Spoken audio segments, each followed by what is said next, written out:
Então eu vou voltar aqui um pouco.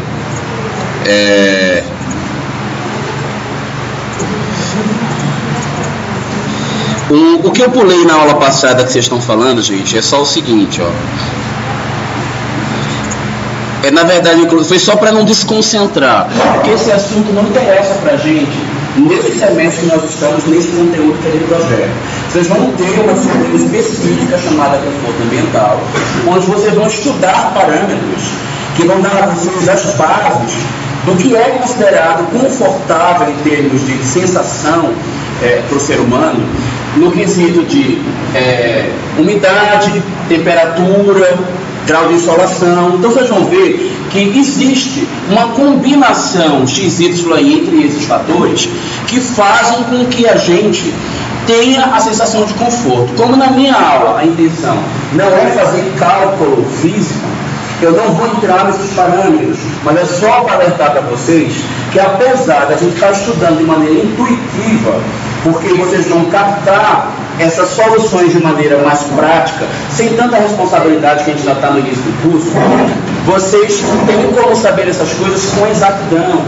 A carga solar, por exemplo, lembra que eu falava lá dos anteparos? Aí dizia assim, mas é quantos metros para frente, quanto para o lado, quanto? Existem até parâmetros, por exemplo. A gente sabe que aproximadamente, vou pegar aqui para você um marcador de quadro, legal. Eu não sei se eu já citei isso, mas se eu não citei, reforço agora.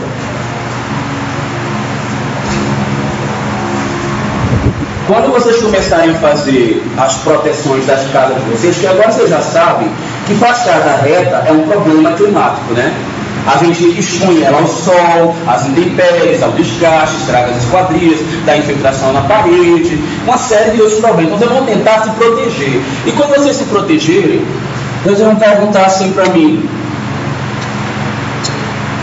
eu tenho tanto de fachada para proteger, quanto que é o tamanho correto de beiral para fazer essa proteção? Todo mundo já sabe o que é beiral, né? Quem já discutiu na aula passada. Quanto que é o correto de beiral? Gente, tudo isso daí tem cálculo para ser feito, que não é na minha disciplina que se faz. Mas vou chutar para vocês parâmetros de referência, para vocês terem um raciocínio básico e saber de onde partir. Normalmente, gente, 45 graus de inclinação, você se protege da maioria das intempéries que existem. Só que imagine, 45 graus de inclinação, de proteção, quer dizer que se sua casa, uma casa 2 pavimentos, quanto? 6 metros de altura? 6 metros.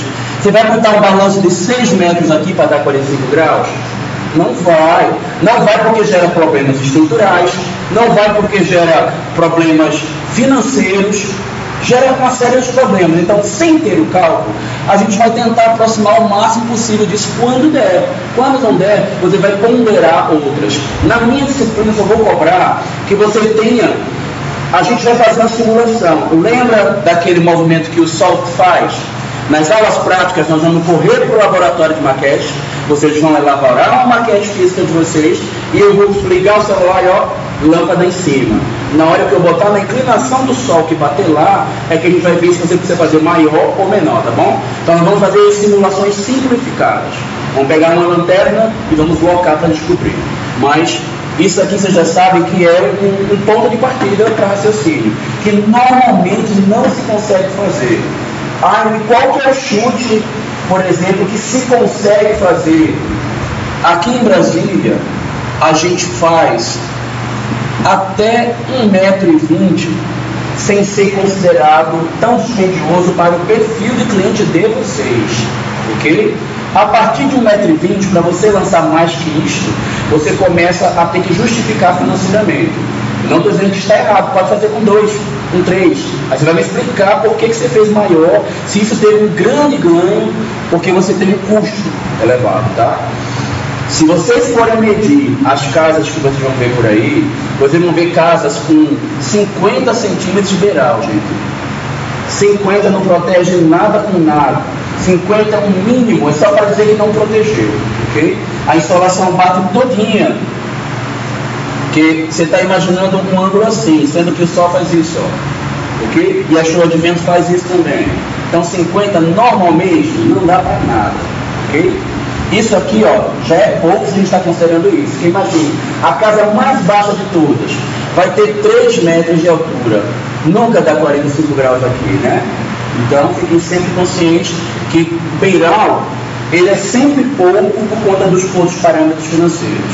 E para descobrir o conforto em termos de temperatura que é ideal, você vai ter que colocar na balança quanto de insolação que está batendo na fachada, quanto de umidade que tem nesse espaço, qual é a quantidade, a velocidade dos ventos que estão acontecendo, e você vai descobrir, ó, que existe uma área mediana que, combinando esses fatores, ela gera conforto humano.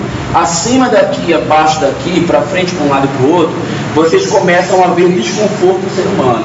Outro fator que não está citado aqui nessa variável aqui, isso aqui é uma carta bioclimática que ela tem nos desenrolares, com números, até cortei os números, para não complicar muito a cabeça de vocês agora. Mas ele considera, inclusive, zona de, deixa eu ver, tá aqui, ó, sombreamento. E nessa questão de sombreamento, vegetação entra também, ok? Mas a gente eu não quero entrar nesses parâmetros precisos, porque não é o momento da disciplina, não é nesse semestre que a gente entra nisso. Mas tenha a consciência de que isso aqui tudo vai ser nosso objetivo no futuro, tá? Isso é uma das partes que eu pulei na aula passada. Gente, outra coisa também que vocês vão ver é a questão da sustentabilidade. O MEC obriga nós, professores de arquitetura, falar, já falei com vocês, né? Comecei a falar de telhado ecológico, aquelas coisas todas. Sempre se lembre de que sustentabilidade faz parte de um ciclo global, geral. Quando você cria uma solução numa casa, eu botei um telhado sustentável. Gente, um telhado sustentável sozinho, ele não dá sustentabilidade em uma casa, ele pode gerar muito problema. Tem gente que inclusive fala assim, não, como eu gosto de alternativas sustentáveis, eu vou projetar uma casa com aquecedor solar. Até que ponto aquecedor solar é viável? Vamos pensar, uma casa pequena. Existe um tamanho mínimo de boiler para comprar. Tá? Não tem aquele miudinho para casinha miudinha. Tem um mínimo que você vai comprar. Ele precisa de X horas acumulando energia para poder fazer o aquecimento. E você vai botar a água dos seus chuveiros tudo no boiler. Você liga lá o chuveiro frio, que o boiler demora para vir água quente, concorda? Quem já experimentou água de boiler sabe que é assim. Aí você liga e espera, e a água não sai. Do jeito que está hoje em dia a questão da crise da água, né? Logo chega aqui em Brasília, né? Graças a Deus o Brasil não está nesse ponto. Mas São Paulo, graças a Deus, hoje reverteu, né? Inundou tudo, está tudo alargado lá. É só catástrofe, né? Quando nem a seca é a inundação. Mas a gente logo vai estar enfrentando esse tipo de problema. E uma solução como a captação de energia solar talvez não seja ideal para qualquer caso. Porque eu, por exemplo, já tive no meu escritório aquecedor solar, porque por um acaso tinha na casa da minha sócia e a gente puxou da casa dela para o nosso escritório. Gente, você liga e fica lá, esperando. Aquela quantidade de água que vai embora, eu não sei se é um desperdício maior do que a energia que você estaria usando depois. Então, sempre verifiquem a questão global. E não pensem que um telhado ecológico ele resolve muito problema com o efeito estufa, não. Normalmente, soluções sustentáveis, elas fazem parte de um ecossistema total e global. Na Europa, por exemplo, no norte da Europa, lá funciona construção sustentável. Por quê? Eles pegam um bairro inteiro e transformam ele em sustentável. Tá? Então, pensem de maneira global, sempre vocês pensarem na solução. Esse assunto aqui também é super extenso. O que eu estou dando para vocês são pinceladas de raciocínio ao longo dos assuntos que a gente for vendo. Tá?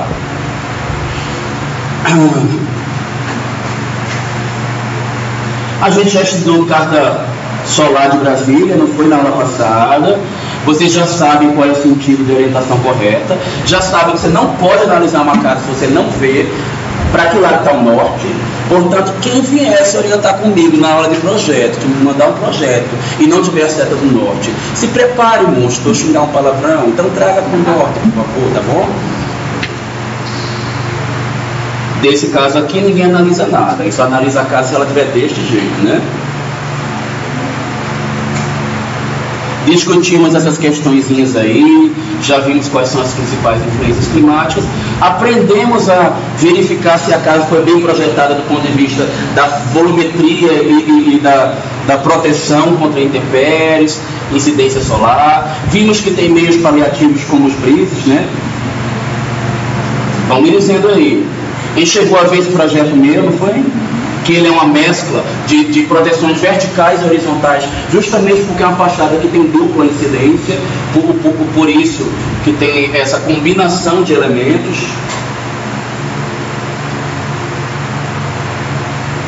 Vimos essa casinha aí, discutimos vários problemas que podem aparecer. Questão da transparência, que deixa de entrar radiação direto, a exposição total, desgaste da esquadria, infiltração, tudo isso a gente já viu. Falamos sobre esse prédiozinho, que ele era um problema, né? Falei que ele é uma bomba de matar gente se acabar o ar-condicionado. Falamos sobre sistemas de esquadrias, isolantes térmicos. Falei da possibilidade de isolar pela parede, pela cobertura. Falei dos sanduíches térmicos, que são as soluções mais comuns hoje em dia em termos de cobertura. Falei dos mitos, né? De que a telha não pode ser essa daquela que vai esquentar. Outro mito também que vocês vão escutar como arquitetos: não pode rebaixar o forno porque vai esquentar a casa. É mito isso também, tá? Esquentar a casa por conta de rebaixamento, ele está condicionado a vários fatores. Agora, óbvio, se eu rebaixar o teto e não tem nada do teto para baixo ou acima dele que faça um isolamento, eu aproximei uma área que tem, por conta de debilidade térmica, calor, que está próximo da minha cabeça e vai me esquentar mais do que se estiver lá longe, certo? Então isso é importante saber. Especialmente casa de laje, tem várias outras soluções que não somente isso. Isso aqui é urbanismo, não interessa pra gente.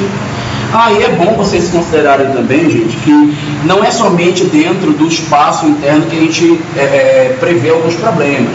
Quando você pavimenta uma grande área ao redor da casa, você está indiretamente criando uma ilha de calor, concordam? Porque o sol que bate nesse piso aqui, ele retorna para casa.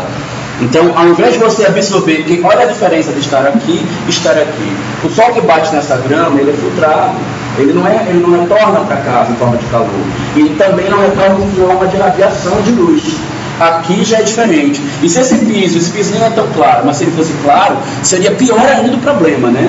A gente já estudou isso. Então, vão guardando esses dados aí para os futuros projetos de vocês.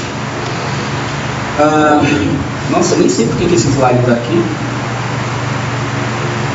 Deixa eu me lembrar. Bom,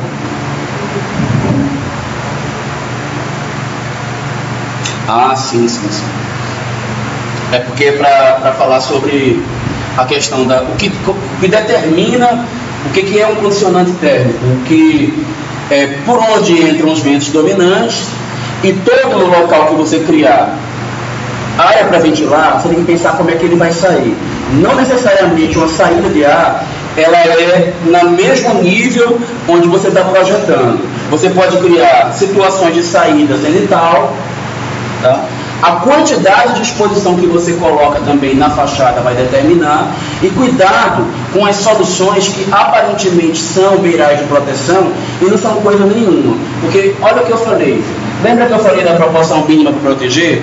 Só que se essa proteção aqui está inclinada para cima, ela está aberta para o ângulo de incidência solar. Na maior parte do dia, o Sol não está a pico de 90 graus. Né? Aliás, o Sol quase nunca vai para 90 graus no Brasil, a não ser a parte do Brasil que está na linha do Equador. Tá? Então a gente sempre vai pensar nesses ângulos intermediários aqui e coberturas desse jeito, para que elas realmente protejam, elas têm que ter uma extensão muito maior ou ter uma segunda condição que proteja, porque isso aqui apontado para cima, gente, é uma área de absorção de luz e de sol. Tá? Diferente do lado contrário aqui, né? Aqui já está funcionando direito. Muito embora a proporção super pequena, considerando aquela margem que eu tinha falado para vocês de 45 graus. Quando eu falo 45 graus, eu não estou falando somente do sol, não, tá? Eu estou falando também da chuva e de outros intempéries. Acabei de falar da questão da permacultura, né? O pessoal que é tarado por permacultura tem essa história desse telhado ecológico. Eu já tinha citado isso atrás com vocês, mas vamos parar para pensar na lógica global disso. Gente, quando a gente está fazendo um telhado como esse aqui, que esse prédio aqui é um prédio emblemático, ele tem na internet de um monte quando você procura, por conta desse telhado ecológico dele. Eu gostaria de ter mais conhecimento sobre os detalhes desta obra, do detalhamento desse projeto, para saber como é que este cara resolve a questão da manutenção de um telhado deste. Porque ter vegetação aqui, não ter aqui, em qualquer lugar quer dizer ter manutenção. Paisagismo é uma área onde as pessoas, sempre que elas chegam assim, olha, eu quero a planta que dá menos trabalho para cuidar, que está sempre bonita, que não precisa regar. Não existe isso. Tudo, em termos de paisagismo, precisa de manutenção. Ela pode ser mais drástica ou menor. Um telhado como este, ele não é somente um jardim que demanda manutenção. Ele é uma área que vai sofrer infiltração, porque impermeabilizante ele tem vida útil. E a vida útil dele normalmente é curta. A maioria dos que estão no mercado dura 1 ano. O impermeabilizante dura 3 anos, ele é caro. Tá? O que dura 5 anos é super caro. A maioria não passa de 10 anos. Isso quer dizer que mesmo que você gaste uma fortuna, você no máximo em 10 anos vai ter que refazer esse seu telhado. Será que vale a pena? E vamos pensar em outra coisa, não só na manutenção. O que vai nessas camadas? Cimento. Como é que se fabrica cimento? Hein?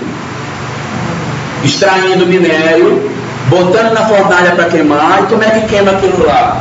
Destruindo árvores. E aí poluindo o meio ambiente, bastante fumaça.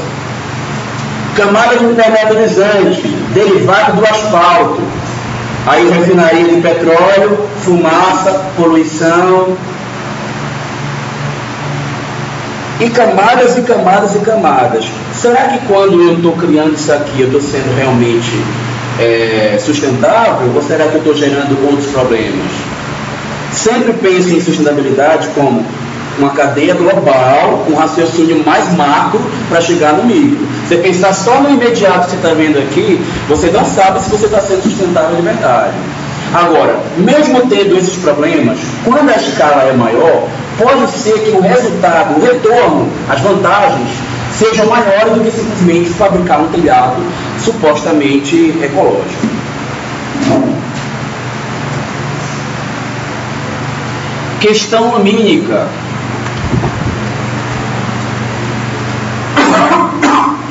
Gente, essa aqui é uma cidade na Grécia, é uma cidade turística inclusive, acho que ela é tombada. E não sei se por um acaso, eu acho que não é por um acaso. Ela é também a cidade que, em percentuais, tem a maior quantidade de pessoas com degeneração macular que existe. Vocês imaginam por quê? Degeneração macular é aquilo que eu falo para vocês que eu tenho no meu olho esquerdo. Eu vejo manchas pretas na minha visão, eu não enxergo perfeito não. E isso se dá quando a pessoa tem muita exposição à radiação solar. Na verdade, ela já tem que ter predisposição genética, tem que ter essa área da retina frágil para isso desenvolver. E quanto mais ela está exposta à radiação solar, mais ela pode desenvolver. Eu, por acaso, desenvolvi disso aí, ó, porque eu dou aula assim, ó, ficava com isso aqui entrando na minha retina. Também tem a ver um pouco com sol de praia, juntou um monte de coisa. Mas enfim, desenvolvi isso. Então, isso daqui provavelmente não aconteceria se as casas dessa cidade não fossem todas brancas. E se eu não me engano é por um motivo de tombamento histórico, essas coisas todas aí. Então, acontece esse problema. Olha quanta coisa branca, quanto sol que está batendo. Então a gente precisa se atentar aos detalhes. Eu já falei para vocês sobre os pisos, né, que podem refletir, sobre a qualidade de fachada. E tem locais onde isso pode vir até a ser positivo quando a gente inverte a situação. Primeiro raciocínio, especialmente de mulher que é dona de casa, tudo branco, tudo claro, um verdadeiro pavor, já devo ter falado para vocês, né? 100 em cada 100 mulheres que contratam um arquiteto que é tudo claro, né? E algumas permitem fazer detalhes escuros, mas a maioria não deixa nem os detalhes serem escuros, tá? Existe um trauma, assim, um pavor horroroso, que eu convivo com ele, que é um trabalho difícil para mim tentar reverter esse processo, esse trauma psicológico da mulher brasileira que contrata arquiteto. Mas eles vão encarar isso. Tentem, dentre outras questões, a gente vai estudar aspecto plástico lá na frente, vocês vão ver que tem vantagens em ter cores escuras em algumas situações. Essa é uma delas. Aqui, por exemplo, eu deduzo aqui que seja uma região fria. Absorver calor na edificação pode ser interessante neste caso aqui. Olha lá, a árvore caducifólia provavelmente tem um clima frio nessa região, senão não estaria desse jeito, né? E também pode ser que através da fachada escura eu esteja evitando esse problema do ofuscamento, né? E do novo rebatimento da radiação. Encerrando a questão lumínica, acho que os slides estão pulados. Bom, eu falei de acústica e já falei desse slide. Eu devo ter introduzido a questão acústica, não foi? Quando eu comecei a falar assim. Então, falo de novo, complemento algumas coisinhas. O fato, gente, é que a gente sabe que existem também, e de novo volto a dizer, a questão dos índices em decibéis que são aceitáveis para as atividades. Vocês vão estudar e fazer cálculo disso na disciplina de conforto. A minha disciplina não se destina a isso. Mas é bom entender que existe um nível de até X decibéis, que existe um aparelho específico que pode medir essas alturas, que determina se o ambiente é adequado ou não, e se você está ultrapassando a faixa da salubridade para a insalubridade. A gente costuma ver que aqui, ó, a partir de 90, a gente começa a ter problemas de saúde. Então, tudo que está acima de 90 não é o ideal para o ser humano. E tudo que está entre 45 e 90 é uma área de desconforto para a atividade. E o nosso objetivo é fazer com que seja sempre daqui para baixo, para não gerar o desconforto. Que aqui, ó, 25 ainda dá para dormir, né? 35 dá para estudar. 45 a gente consegue conviver socialmente. 55 dá para trabalhar.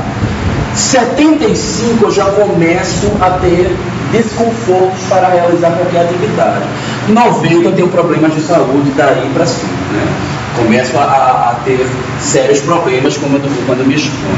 Eles começam a ser, primeiramente, pequenas diferenças de percepção, depois eles passam a afetar o psicológico até se tornar uma doença intensa, tá? Que pode virar uma degeneração auditiva também. Do mesmo jeito que eu falei da degeneração macular, devem ter outras, não vem o caso aqui para mim. A questão acústica, gente, ela se resolve através de 3 fatores. Primeiro, fonte geradora de ruído. Segundo, canal de propagação desse ruído, tá? E terceiro, elementos que possam vetar ou isolar a propagação deste ruído. Os materiais que vão reduzir a propagação de ruído são aqueles que são porosos. Os interstícios desses materiais, eles fazem com que o som seja absorvido ou se disperse. Portanto, todo material que é fosco, que é poroso, que é furado, que tem volumetria alterada, que não é liso, ele tende a absorver ou pelo menos dissipar o som. Dissipar é diferente de absorver. Dissipar é quando ele faz o som se espalhar e normalmente ele volta à nossa percepção de maneira mais agradável. Em estúdios de som e em locais onde é necessário dar qualidade ao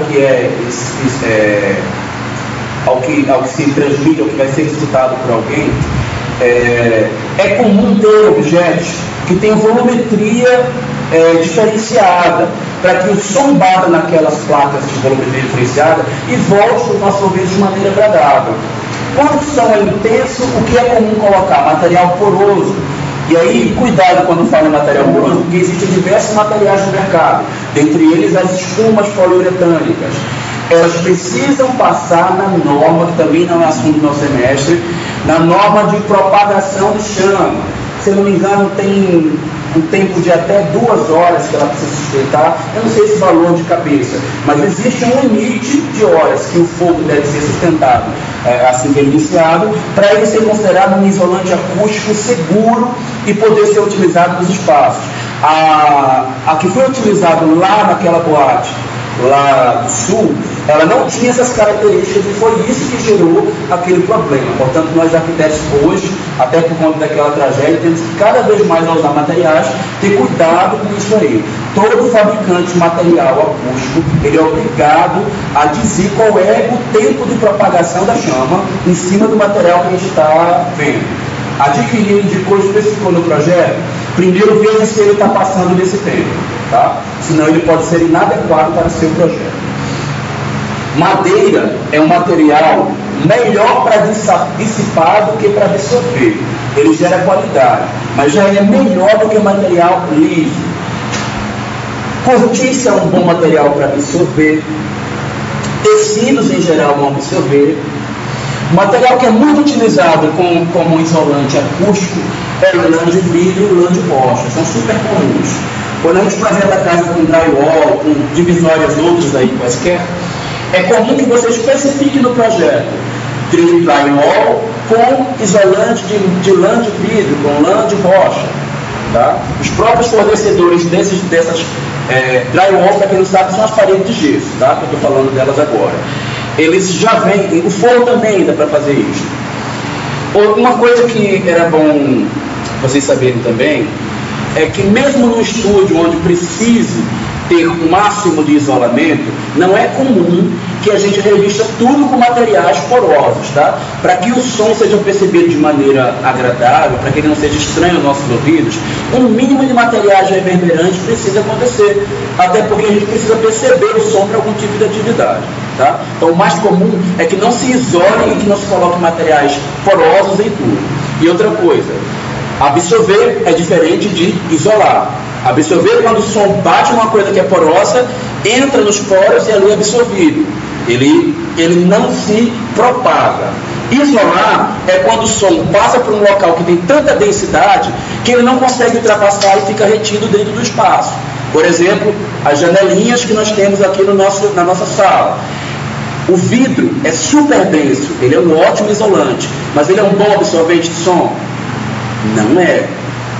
Tá? Ele bate nele e reverbera. Então, tem que ficar bem claro. E, normalmente, os materiais que são bons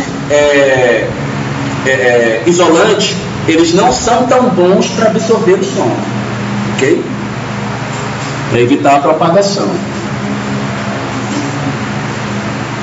Outros materiais que eu não citei aqui, vermiculita, é muito utilizado na massa. Eu estou vendo aqui,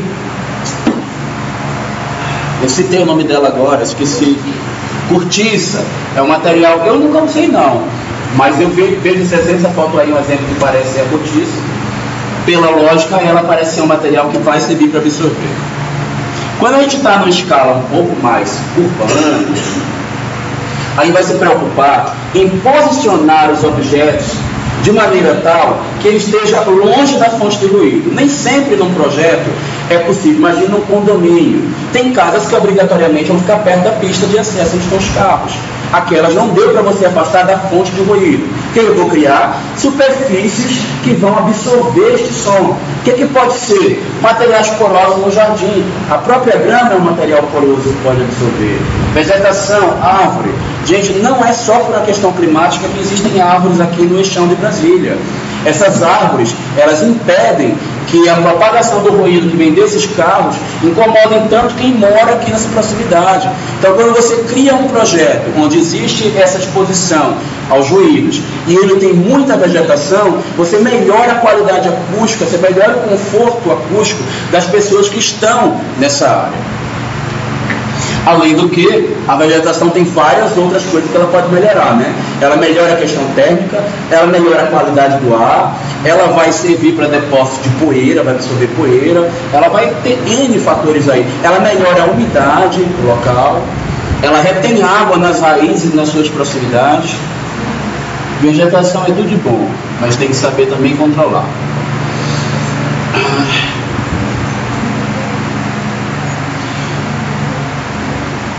Não era daqui que eu ia falar não. Aqui eu já estou mostrando numa escala micro possibilidades que a gente tem de absorver som. Esse aqui é um projeto meu, ali também. Eu gosto muito de trabalhar com forrações de cesto, porque querendo ou não, ele tem interstícios.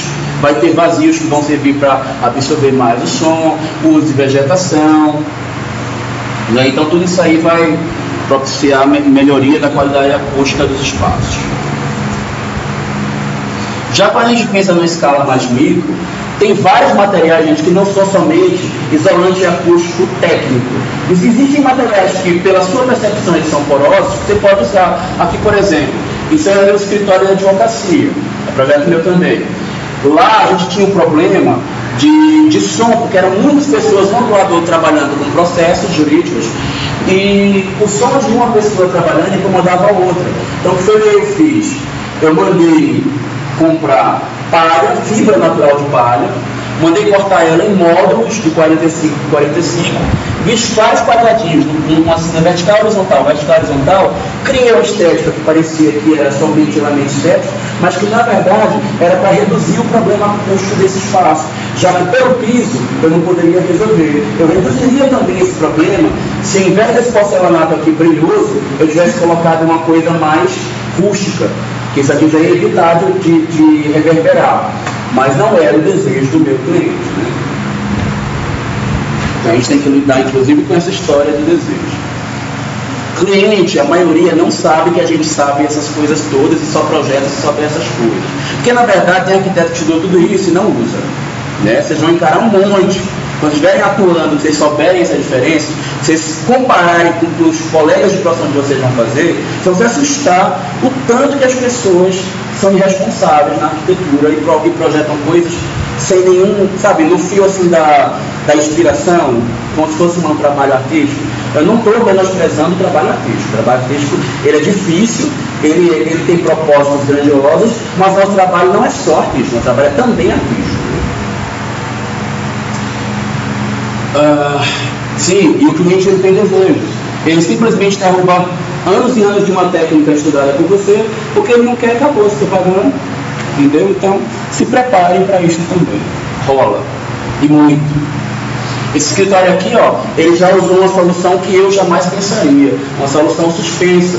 Como a quantidade de superfície que ele tinha era pouca, porque não tinha parede aqui em cima, ele criou superfícies suspensas para aliviar o som, já que ele tinha a intenção de manter essa área aberta, talvez por uma questão lumínica e de renovação do ar para manter a temperatura. E se eles tivessem paredes até em cima, ia ser uma área quente, não ia ventilar, ia ficar escura.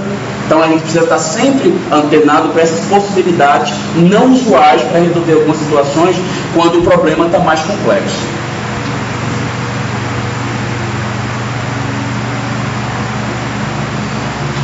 As lojas, a gente apresentam centenas de produtos com cores, padronagem diferentes que têm características acústicas. Então não é por falta de ter material que você não vai apresentar uma solução. Cada uma tem sua especificação, sua indicação. Então tem N materiais. Tem desde materiais naturais até os mais comuns, que são os sintéticos. As espumas sintéticas são os isolantes mais comumente oferecidos no mercado para trabalhar.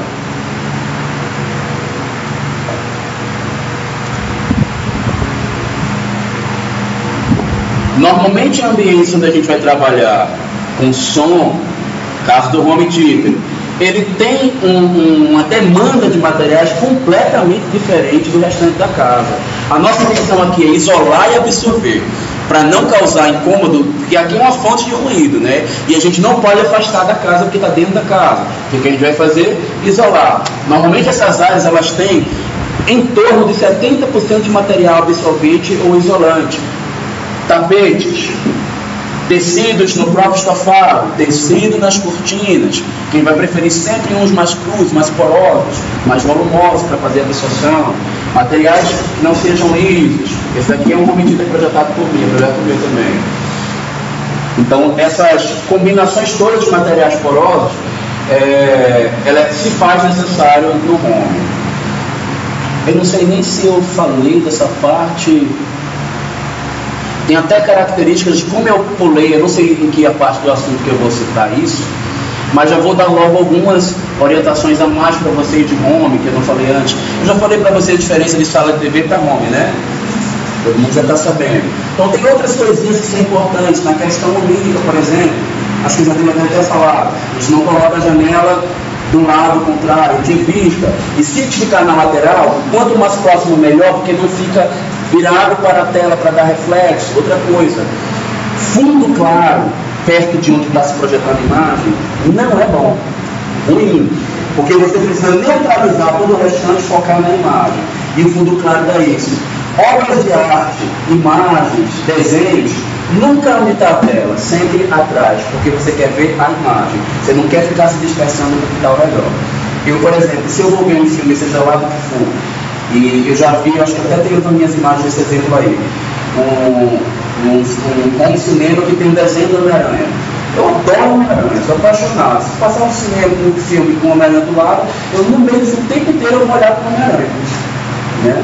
Se tiver uma aranha de um lado e vou ver do outro, então aí acabou. Se eu não presto atenção mais direito no que está passando no filme. Então a gente precisa evitar. Aqui, por exemplo, ó, a projeção da imagem está para cá. Vocês estão vendo que o sofá está aqui, né? Por isso que eu botei essa imagem lá atrás.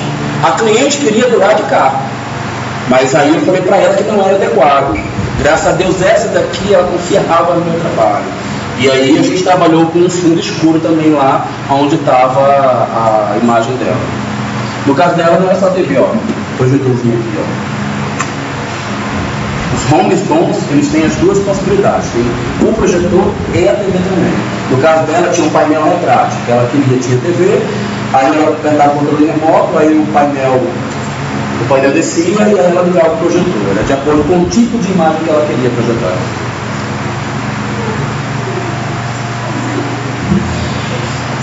Infelizmente, gente, todos esses fatores climáticos, eles são conflitantes entre si, porque quando a gente ilumina bem, a gente pode piorar a questão térmica e aquecer muito.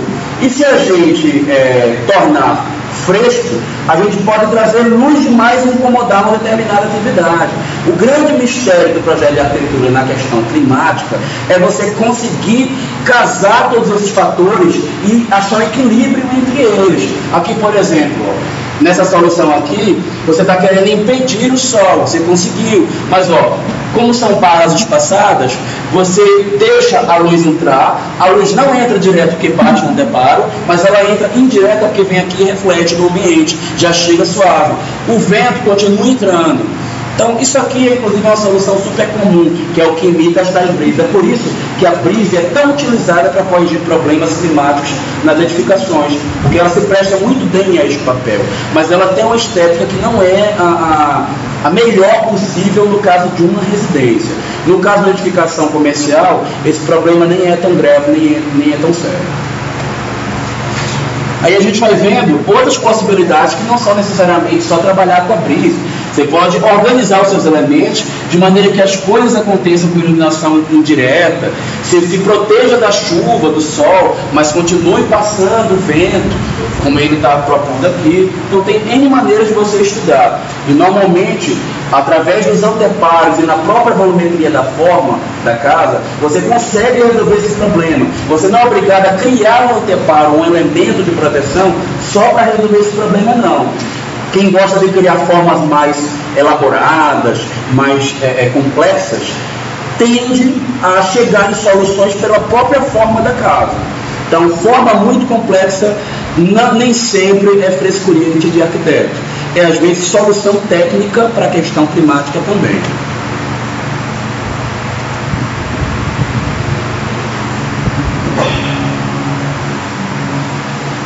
Voltando à questão lumínica, está realmente um pouco desordenado meus slides, desculpa.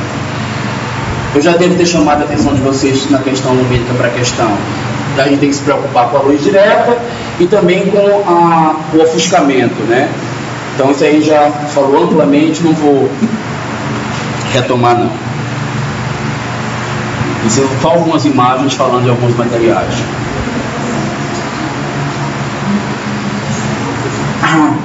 Fontes de luz e a orientação adequada. Normalmente, ambientes que têm projeção de imagem não pode ter essa quantidade excessiva de luz. Se tiver, sempre do lado contrário de onde está se observando a imagem. Atividades de descanso e projeção de imagem são atividades que requerem pouca iluminação. Tá? E se ela tiver que acontecer, do lado contrário. Quando a atividade não é imagem, o correto é que a luz venha ou da porção frontal, porque ela não passa por mim para chegar no objeto, ou que ela venha pela lateral, porque ela de novo não vai pegar meu sombreamento. Se ele vier das minhas costas, eu projeto a sombra em cima da minha área de trabalho. Então, isso é que eu devo evitar. E no caso da iluminação artificial, a mesma coisa. Tá? Agora que eu lembrei, esse slide aqui que eu falei, também não falei, é porque ele está falando de iluminação artificial, tem a ver com luminotécnica. Aí fala que tipo de vidro que usa. Só para poder você não ficar só no vácuo com esse assunto aqui, é bom vocês saberem que a gente costuma, em projeto luminotécnico, não usar lâmpadas expostas assim como a gente tem aqui nessa sala de aula, porque isso aí não é a iluminação ideal para sensibilidade visual óptica. A gente costuma ou colocar elementos anti-ofuscantes, como por exemplo um vidro leitoso, um vidro com película, um vidro jateado, para evitar esse contato direto com a fonte de luz, ou botar luz indireta, onde você coloca alguma coisa na frente, a luz bate nesse objeto, reflete no teto e a gente vê aquela luz indireta, como as sancas invertidas, vocês devem estar acostumados a ver aí nos projetos, que está super comum. Prosseguindo, o tal do home que eu estava falando. Então, vocês já estão percebendo, ó, aqui em cima é um home, aqui embaixo é uma sala de TV. O que é que diferencia? A sala de TV, ela não tem revestimento acústico adequado, ela comunica atividades, ela tem fluxo de circulação no meio dela, ela tem uma série de atividades incompatíveis com assistir imagem e vídeo, tá? O home ele tem acústica, ele tem aparelhagem, ele tem isolamento e condição total de eliminação de iluminação, tá? Normalmente quando a gente faz iluminação, tem projetos onde não dá para resolver a questão da luz, que é que normalmente, porque a janela só dá para ser na contrária à TV, por algum motivo. O que é que normalmente se faz? Blackout. Vocês acham que blackout resolve esse problema? Nem sempre. A solução adicional que se coloca no blackout, quando você tem janela do lado contrário à TV, é uma clausura, que é um elemento que você coloca prendendo as bordas da cortina para a luz não vazar para as laterais. Tá? Isso é um conhecimento mais de arquitetura de interior, mas vai adicionando, especialmente os meninos, vocês gostam de saber esses truques, né? Vai dar a vocês, como arquitetos, uma outra visão.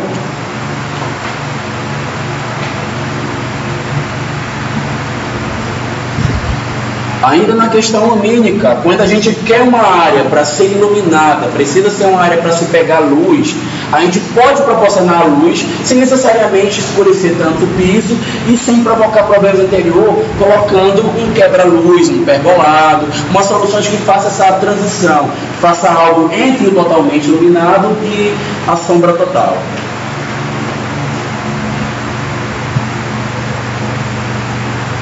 Os exemplos famigerados que eu acabei de falar: piso reflexivo, quase branco de claro, aqui é para ficar cego quando bate sol. Olha como está aqui, ó, na luz, esse daqui de baixo. Dá para saber que quem estava aqui está sofrendo, né, com reflexo. É insuportável estar olhando para isso aqui. Eu já falei para vocês que eu projetei uma casa que eu voltei a perder o segundo andar quase todo, né?